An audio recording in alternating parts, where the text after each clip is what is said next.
Hello दोस्तों, Indian film narrator में आप सबका स्वागत है। आज हम बात करने जा रहे हैं as the gods film movie के बारे में।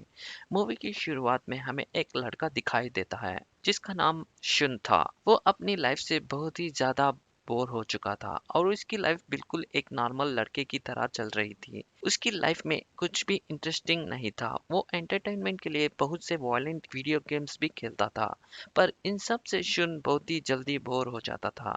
इसलिए शुन एक दिन भगवान से एक विश मांगता है कि काश भगवान मेरी लाइफ में कुछ अच्छा हो पाता।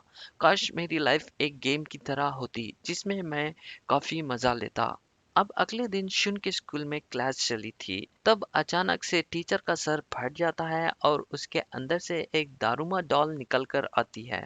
वो डॉल हर बार पीछे की तरफ घूमता था और एक गाना गाता था। उस गाने के खत्म होते ही वो उन सभी बच्चों के सर फाड़ देता जो अपनी पोजीशन से हिलता या चिल्लाता था। तभी शुन का दोस्त हिरोशिमा यहाँ कहता है कि ये एक मौत का गेम है। अगर इस गेम को रोकना है तो हमें दारूमा डॉल के पीछे लगे हुए लाल बटन को दबाना होगा।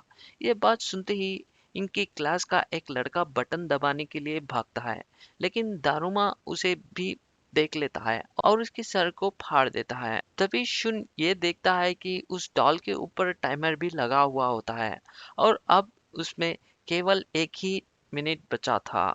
अगर इन्होंने उस टाइम से पहले उस बटन को नहीं दबाया तो सभी मारे जाएंगे।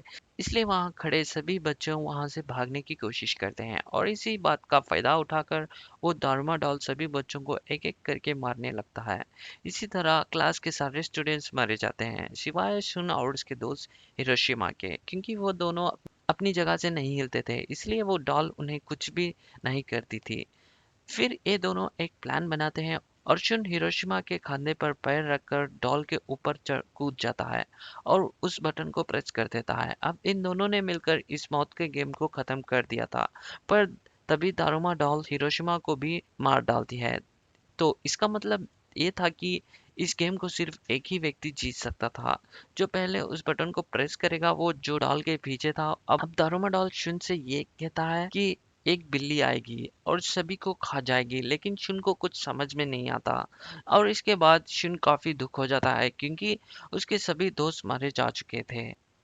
तभी वहां उसकी दोस्त इचिका आती है जो ये सब देखकर डर जाती है। इसके बाद शुन इचिका के पास जाता है जिससे शुन को पता चलता है कि पूरे स्कूल के हर एक क्लासरूम में ये गेम चल रहा है और इचिका अपनी क्लास की विनर थी। जैसे शुन अपने क्लास का विनर था, सभी लोग काफी परेशान थे क्योंकि किसी को ये पता नहीं था कि सब क्या हो रहा है और क्यों हो रहा है।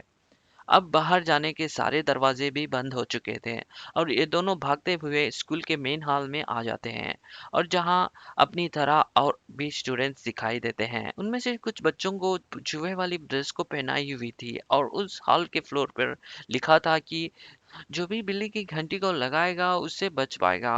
अब सभी समझ जाते हैं कि मौत का दूसरा खेल शुरू होने वाला है।